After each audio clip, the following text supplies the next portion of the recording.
How are we doing? We doing good? It feels good? Okay. Do the hair. The hair is good. Yeah. Okay. It looks fake. My hair looks fake. It's like I'm trying to grow it back out, and it's like, oh, what is that? What are you doing? What you got going on up there? Excuse me. Oof, that pizza it's not doing good. Okay, thank you very much. Okay. Whoo! All right.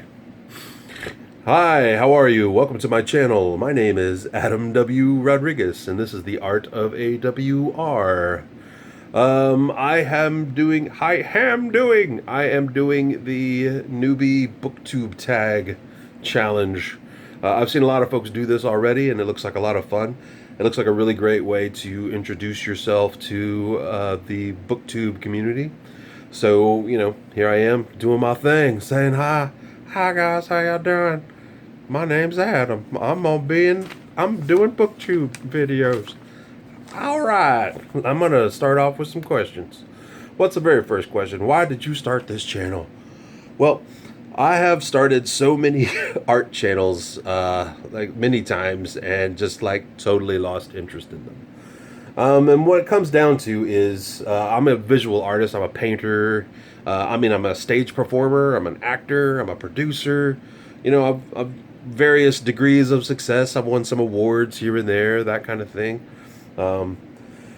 But what it comes down to is I'm not terribly interested in the kind of content that being an art tuber is, right?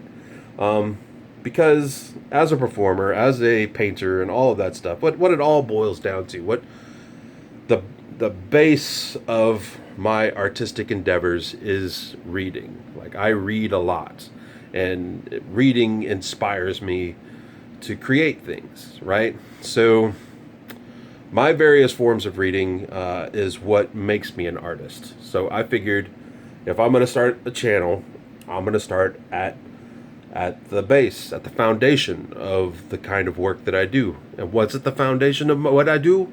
Reading. So, and also the content that I see coming out of Booktube is the kind of content that I would be excited about doing.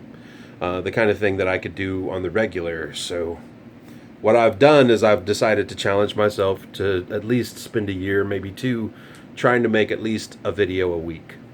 And that's just for me. It's a challenge for myself, and I look forward to doing that. But why did I make this channel? Because at the foundation of my work, reading is the most fundamental and important part of it. So I want to share that important part with everyone. Right. That's end of question one. Question number two. What do we got? What are some fun and unique things that you can bring to YouTube? Well, like everyone, the one fun and unique thing is myself, right? I've been an entertainer for a really long time, but I don't want to turn it on and be all, that kind of noise. I feel like these channels are more conversational, more genuine, and my genuine self can be a little much at times. So I'm gonna tone it down a bit, but I'm not going to try to perform. But maybe I should. Who knows? I'll put on a funny hat. What? I hear you. No? All right. I got roommates. My niece lives in the room across the hall. She might be listening at the door. It's quite frightening. Not really. She's just going to come in here and show me a bunch of TikToks. So what do I bring to YouTube? What can I bring to YouTube that's unique? Also, I'm a creator, right? So I make things, I build things. So the perspective that I come at books is me reading for inspiration into new projects. So you might be getting that. I might be doing a review, and then I might do a series of paintings after the review. I might go into my bookshelf and see something that I remember that sparks some old ideas that I might turn into a play or a short story or acrylic painting. Who knows, right? So maybe what I bring is a person who is in a constant quest for inspiration into his own work. If that's unique, that's one of the things I'm bringing, other than my own charming self, right? Yes, you brought it. You brought that. So, question number 3 is, what are you most excited about with this new channel? I am excited about what I will learn. I love learning. I'm very excited about it. I like to take college classes just like randomly. Right now I'm trying to earn a degree in anthropology and archaeology. I'm going to go for a master's in archaeology. There's some really cool jobs that I can get. Art and performing has always been sort of a side hustle. I've been lucky many times in my life to have like full-time gigs that will last for a season or a couple of years here and there. But for the most part, it's always been something that I've needed to supplement with other jobs.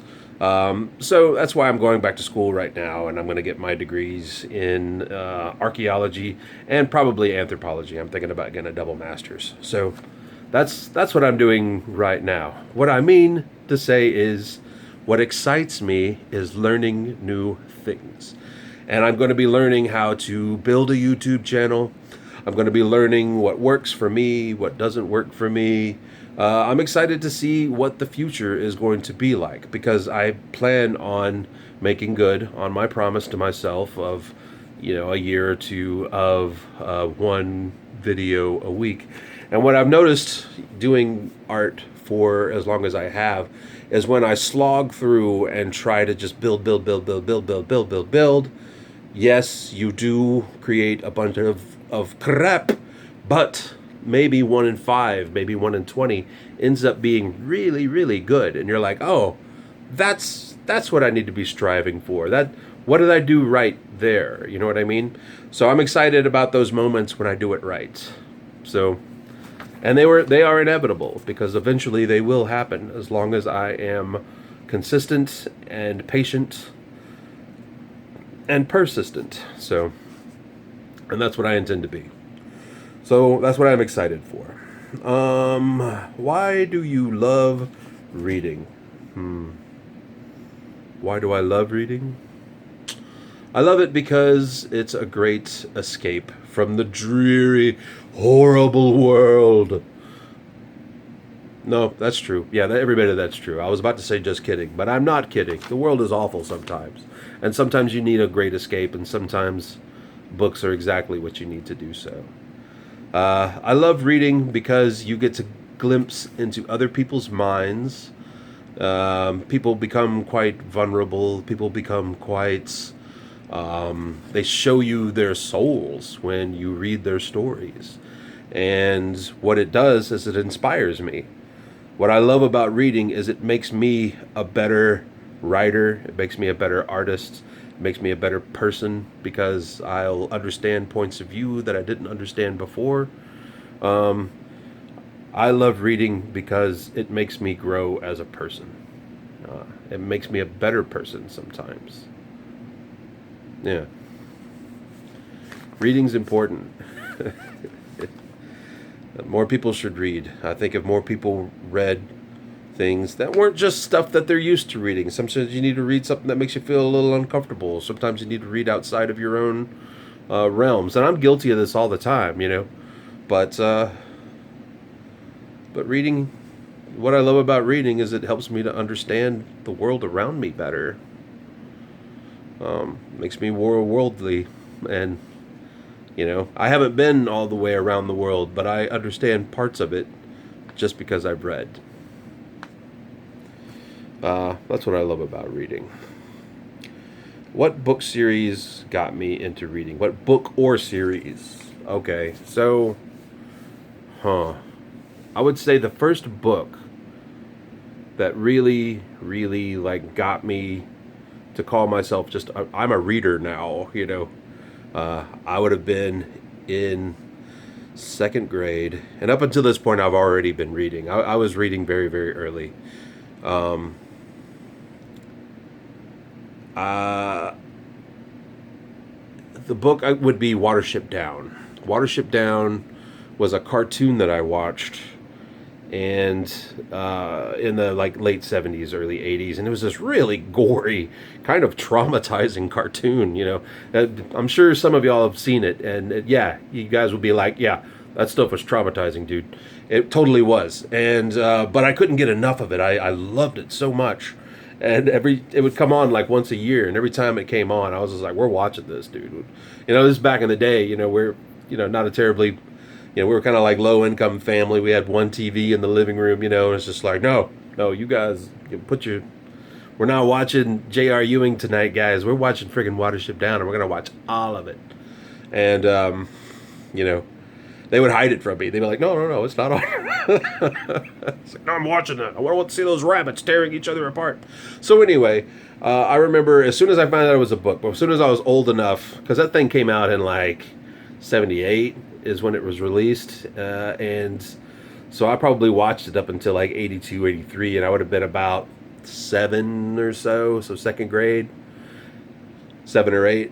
And when I found out it was a novel, I went to the library, I checked it out, and I read it. And I read every single bit of it, and I cried, and I loved it, and it was one of those moments where I realized that the book was better than the movie. You know what I mean? And I was that kid in freaking elementary school who said the book is better than the movie. I was that guy, right? Because I almost always read the book when it came out, especially if I would like see a trailer for a movie and go, oh, is that a book? I'm going to read that book. So Watership Down was probably the first one. It's a book by Richard Adams. Everybody in the world should read it. It makes you understand. It's a great allegory for refugees. If you haven't read it, there's so much heart in the book. It's wonderful. It led to my just ongoing love of anthropomorphic animal style books. I read my Black Beauties and my Lassie Come Homes and Where the Wild Things Grow, all that kind of stuff. After all that, just animals on adventures being heroic, Call the Wild, lots of Jack London, all that stuff was based off of that. So Watership Down was probably my watershed book. Watership. All right, neat, Adam, neat. Lots of water. I grew up on the beach. Is that relevant? We just maybe it is. What else we got? What questions would I ask my favorite booktubers? Well, I don't know. How you doing? You see that new movie? I don't know. Like I'd feel like it would be kind of blasé to ask them questions about books or YouTubing, just because, that's what they do all the time. What would I ask them? I would ask them, you married, you got kids, you got, what do you like to do other than read? That kind of thing. I guess I just want to know them a little better, I guess. It depends on the context, right? Are we like in a convention? If we're at a convention, I'm like, what booth are you at? Hey, can I get you to sign something maybe? I don't know. I usually don't do the autograph thing.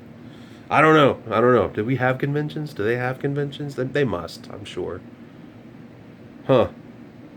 That would be the question I'd ask. Do you guys have conventions? All right, let's move on. I'm so embarrassed. Like I would know what to ask them. I would just mostly just go, hey, you guys are great. I love your stuff. Hi. So I'm moving on now. I'm embarrassed. I've embarrassed myself in front of my favorite YouTubers. What challenges do you think starting a Booktube channel will be the hardest to overcome? Oh, I think mine is going to be overproducing. Like, I think I'm going to want to turn these videos into like productions, and I think that was part of my mistake early on. is overproducing things. I need to learn how uh, to pare things down, to calm myself down, and just talk to the camera, talk to the audience. Overthinking is definitely one of my problems. I can be impatient at times. So I think those are my biggest challenges is overthinking, um, um, wanting to overproduce because I'm not getting the results that I am being impatient for, right? Um, what I'm going to do is just kind of do what I'm doing for a year or two, and let the analytics fall where they fall and try to learn from it. Uh, yeah. And I hope that that is wisdom in itself for myself. Cool. What's next? When did you start reading? Okay, so I kind of started talking about it. I've been reading. I can't really remember a time when I couldn't read, other than when I was really young. I remember my mom would read to us when we were kids. I have an older brother and a younger sister. I'm a middle child. We were kind of low income, especially back when I was young. And my mom, uh, there were periods where there were only two bedrooms. So my mom and dad had a room, and all three kids had a room. So sometimes she would come in and read to us.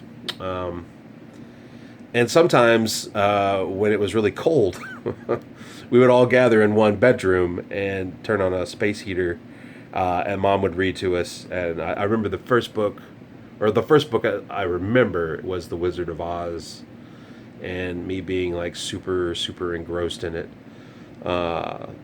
So I first started reading as soon as I could. Like, I remember being one of the only kids in my kindergarten class who was just burning through the kids' books. You know what I mean? I read a lot of Dr. Seuss, things that rhymed, things with big, wonderful art in them. So yeah, I started reading very, very early, and I had a pretty high book level, whatever it's reading level, pretty early on too. I remember when I was in third or fourth grade, there was this book challenge that my reading teacher would do, where she would give us all this extra credit, and she would also give you like free bucks for the Scholastic book fairs if you read a book and could do like a short report on it. And I used to get like whole stacks of free books because I would just read. I mean, when you saw me when I was a kid, I spent most of my time with my nose in a book. So I honestly can barely remember a time when I wasn't reading. And I'm almost 50 years old, so I got tons and tons of reading experience. But I've certainly gone through long periods of time where I don't do much reading at all. And those are usually periods where I'm doing a lot of creating. So there's that. I definitely have a history of a long, backlog of books that I've read, but, uh, it's never enough. It's never enough. More books to read, more reading. So next question is, where do you like to read? Oh man, I like to read anywhere where there's good lighting and a little bit of white noise. If I have those two things, I can read until I pass out, which is often what I do. I mean, this chair that I'm sitting here right now, sometimes I like to move it next to my window and let the natural light come in, and turn on the fan to have a little buzz in the background, and I could sit there for hours and read if my dog will let me get away with it.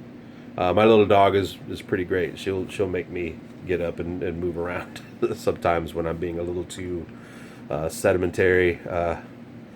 Like I said, I'm going to school, so I spend a lot of time in my room doing homework assignments and writing papers and stuff like that. So reading is a big part of my thing. I don't like reading on my screen so much, but I do spend a lot of time reading on my screen. Anywhere that's quiet, anywhere with good lighting, that's where I like to read. Next question. What kind of books do I like to read? Wow. Um, I like to read everything. I like to read history books a lot. I like to read comic books. I like to read anything old. I like influential books from, old ages. I love mythology. I could read mythology all day. When I was a kid, I used to just read encyclopedias. Like I would just like start from back to front and just read a little bit every day. Just thinking that I was getting smarter. I was just like, I'm just getting smarter every time I read this. Reading half the time I didn't know what the hell I was even reading. So, what do I like to read? Anything with a good plot. I'm a story hound, so you can read me anything and I'll appreciate it at least on a fundamental level. Yeah, I'll read anything. And I mean, but I've also, as an artist and a writer myself, I know how to be critical when I do read. Because time is pretty precious to me, especially since I'm going to school and I've got my own creative projects going on. I do tend to research pretty heavily narrative fiction before I read it. So usually has to be recommended by somebody that I really like, or it's something about it has already caught my interest, and I'll research it a little bit just to see if it's something I would be into. I like to look at book reviews. There's been a couple of book reviews here on Booktube where I'm like, you know what? I think I'm gonna have to pick up that book. I might actually have to read that bad boy. So like, when I say I like to read anything, I like to read anything that has just the right amount of interest, But I'm interested in so many types of things, so to put it all in one genre wouldn't be honest. So what does my book collection look like? Yeah. So I guess if I were to look at my book collection, you would think that I read more classics than anything, because I have a lot of classic literature on my bookshelf. And it's because back in the old days, I felt like a well-read person had to read a lot of the old classics. So anytime I would read a trashy novel that I felt didn't have a lot of sand or relevance, I would try to balance it by reading something classical and old, some Dickens, some old, yeah, just something old or relevant. Some Red Badges of Courage and stuff like that. I read a lot of plays. Yeah, you'll see a lot of plays on my shelf. You will also see a big comic book rack right next to it, one of those spinning comic book racks. And I try to keep up to date with certain writers that I really like, certain characters that I really like. And sometimes there's some real gems in amongst the comic book writers. Some amazing stuff, very, very heartfelt and wonderful, as well as things that are just that are just ridiculous and whimsical. Yeah, there's a lot of fun stuff out there, and it's not all just novels, but it's all reading. Yeah, love to read, you guys. I love to read. And that's it. That's the last question. So thank you for listening to me ramble a bit. I thank you for letting me introduce myself to the community. I look forward to a year or two of making these videos and hopefully having conversations in the comments every once in a while. Thanks for listening, you guys. I'll see you next time.